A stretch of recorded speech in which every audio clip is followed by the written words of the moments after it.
This is the Lone Crater YouTube. We hope this video helps. You start inside the game and go straight to photo mode. Press options and choose photo mode. Do it now so you capture the moment.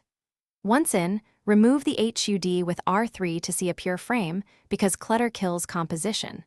Move the camera with the right stick and use L2/R2 to zoom.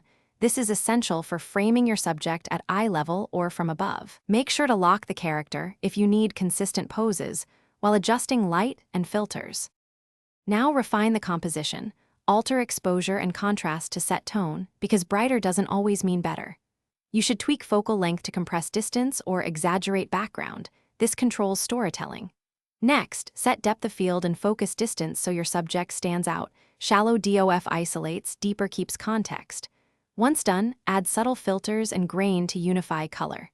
If movement matters, use motion blur or wind settings. These sell action and atmosphere, making shots feel alive. Finish by saving several variants. You want options because the best shot often hides in a slight change. Export at the highest quality to preserve detail and use the grid and rotation tools to fix crooked horizons or odd framing.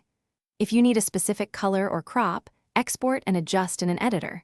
That gives final polish. If you encounter flicker, jagged edges, or odd lighting, toggle ambient occlusion or reduce graphic settings, then re-enter photo mode and retake the shot. Thanks for watching. Consider subscribing if we helped you.